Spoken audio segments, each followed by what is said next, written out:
In 2011, Zeppotron, Channel 4, Grand Brooker and creator Charlie Brooker released a science fiction television series titled Black Mirror. The show was said to be a television anthology series that shows the dark side of life and technology, with each new episode showing the world a mirror to a different possible future. The show was internationally successful, and after only 2 seasons of British production, the show moved on to the American film industry for season 3. Now, as much as I would love to deconstruct every single episode and perhaps even the series as a whole, today I would like to focus on one episode in particular that left many audiences more uncomfortable than many of the show's previous episodes. Today I will be talking about Season 3, Episode 5, titled simply Men Against Fire, and the dehumanization of the others it portrays, reminiscent to that of the Jewish in World War II and the Muslims of today. In Men Against Fire, we are thrown into a war-torn post-apocalyptic dystopia where an unidentified army, most likely American by the soldiers' accents, are seen to be fighting for freedom and survival against vile creatures known simply as roaches. A familiar science fiction trope to any familiar with such films as Starship Troopers and Alien. The creatures are almost bug-like. But that's not where the episode begins. It begins showing us a much different reality. A paradise in comparison with the world we are about to enter.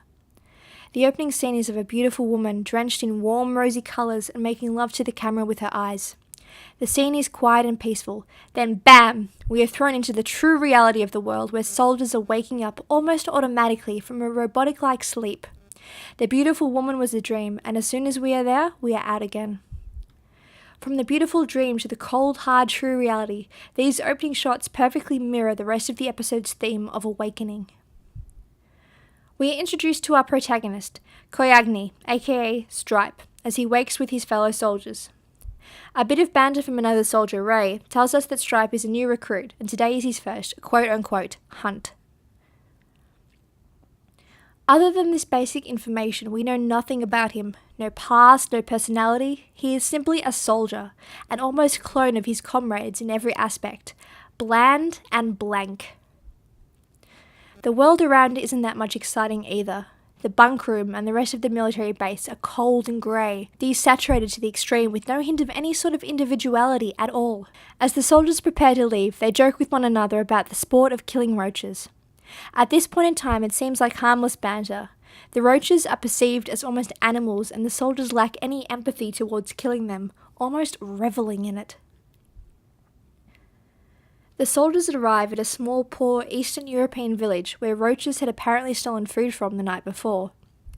The villagers speak no English and the soldiers speak no Danish, so a small translating device is used for the two groups to speak to one another.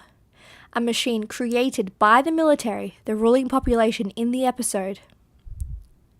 While the squad leader uses the machine to get testimonials from the villagers, everything seems fine. That is, until the machine is unable to translate a simple name.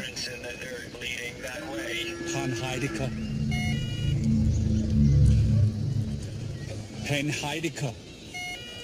Heidegger, is that a name? Suddenly, technology is failing. The villagers and the soldiers instantly seem more distant now. If the machine can't translate a name, what else can't it translate? Here we see another major theme through the episode, as well as throughout the entire series. How technology distances people. The soldiers do not have a human interpreter, but instead rely on a machine as the only way of communication. This theme becomes apparent again almost instantly as the soldiers knock on the door of a man they believe to be hiding roaches. Morning, sir. There's no need for this. I speak your language. When the door opens, the squadron leader addresses him with the machine translating everything she says. There is a look of mistrust instantly in his eyes as he holds the door tight between them. He interrupts her by saying that he speaks English and the machine is not needed, evidence that perhaps the machines aren't as reliable and honest translating at first thought. The soldiers come in, and we are thrown into a scene reminiscent of Nazi Germany. The squadron leader sits down to talk with the suspected man while her troops search the house. The home is different from the rest of the world in terms of colour.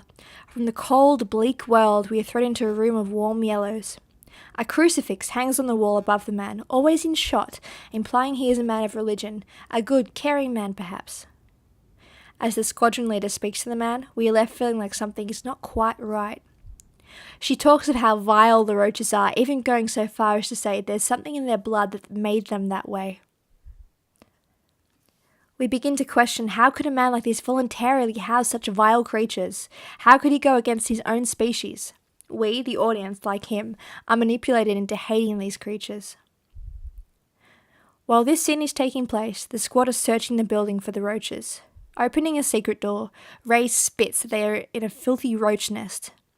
Something strange gets the audience's attention again. The nest looks almost human, with bedding and bags scattered around the place. And then we see them. Our first encounter with the roaches is the troops open up a closet. The most vile, animalistic creatures ever seen, they hiss and scowl at the troops with hyena-like noises. Yet strange how they're all wearing clothes. Notice though how none have attacked. They sound aggressive, yet not one have actually attacked the soldiers. One roach waves a shining light at the soldier, who instantly takes this as a weapon and shoots. Now the roaches attack and fight to get away. As the roaches flee, Stripe manages to capture one. The creature's screams are like something out of a horror film as he slowly and gruesomely strangles the creature to death before stabbing it. Gruesome, but since we identify the roach as a vile animalistic monster, not inhumane. The following scene is an interesting one and shows almost a paradox in the soldier's psyche. Having captured the man who smuggled the roaches, they sit him down at his own table. You can run around, even put me down. I'll still be there for you. Ray! Come on, we gotta listen to Mr. Sunday School all the way back to base. You can cover your ears. Yeah, or, just hit permanent mute. Lower your weapon. Roach lover counts as a kill too, right? He's a Civ, right?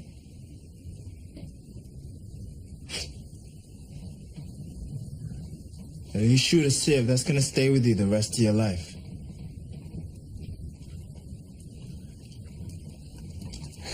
Yo, Stripe, why don't you, pull the stick out of your ass? The mood shifts. This shows that deep down the soldiers do value life, human life. What may seem like a stroll in the park killing a roach is nothing compared to the horror and anguish of killing a civilian. This is also an excellent foreshadow of how Stripe is yet to feel. We are thrown back into the army base once more, and it is here where our true story begins. All soldiers are implanted with a special technology called MASS, a software that is said to help a soldier in their combat duties by showing invisible intel to squadrons. The word mass here being almost symbolic of the word mask. Stripe's mask is beginning to fail.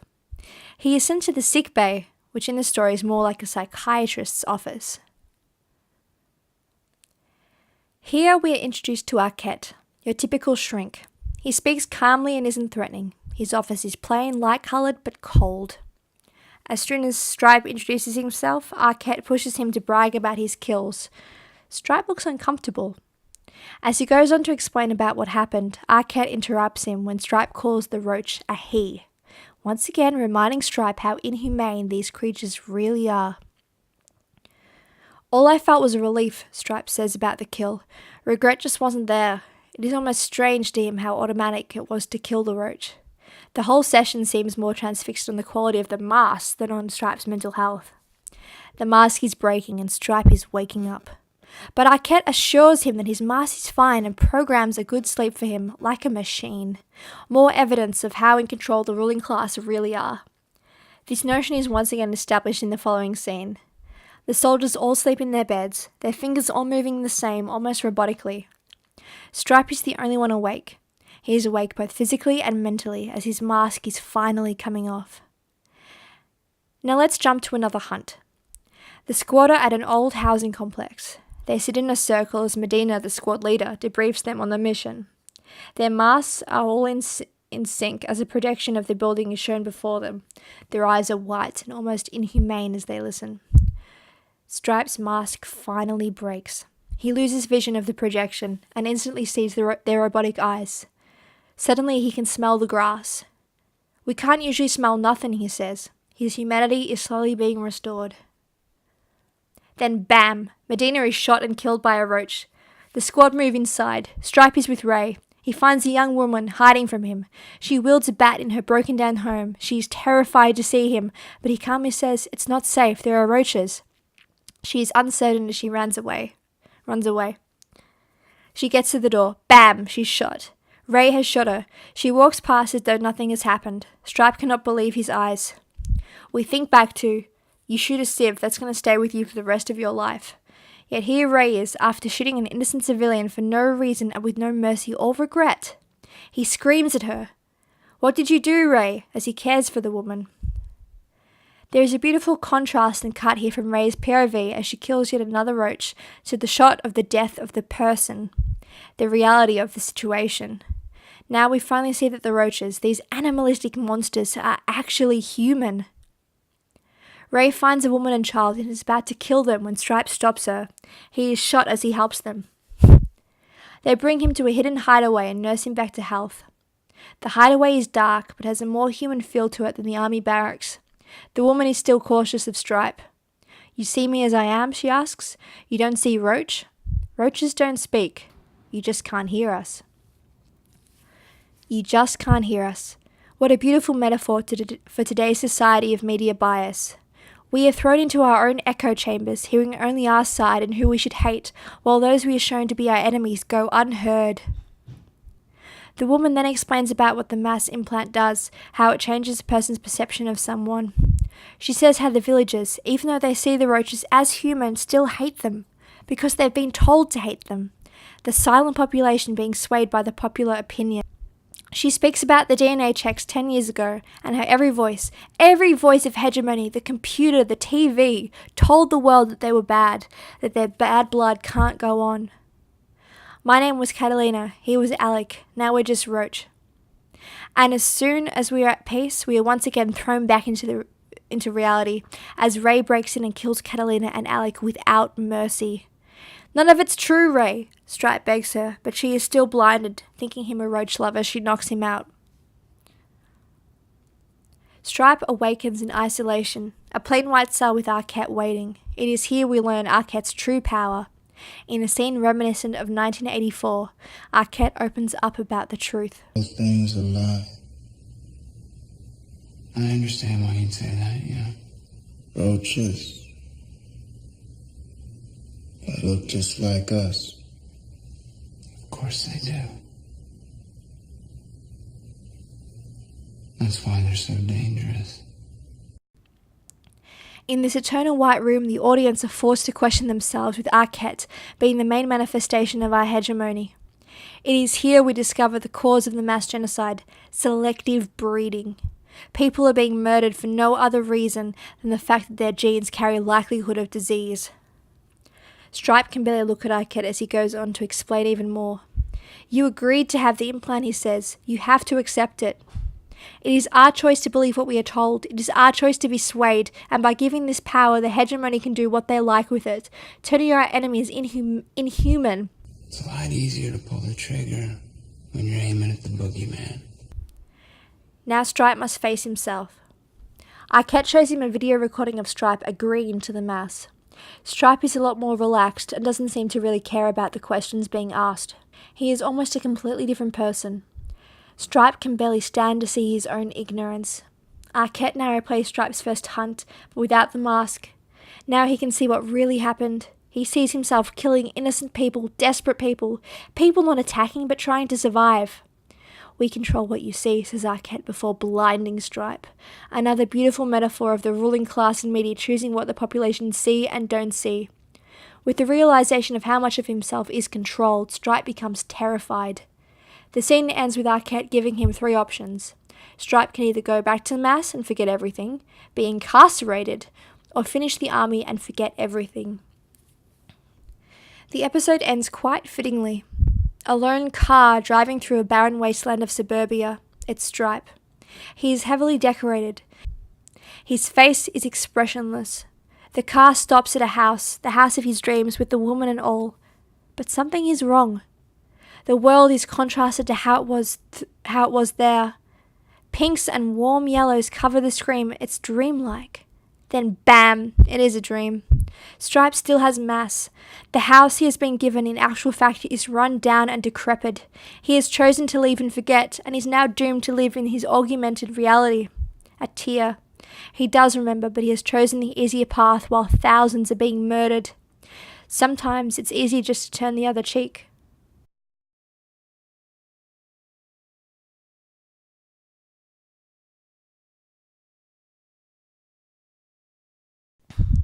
So in conclusion, as a whole, the episode is a brilliant example of media activism.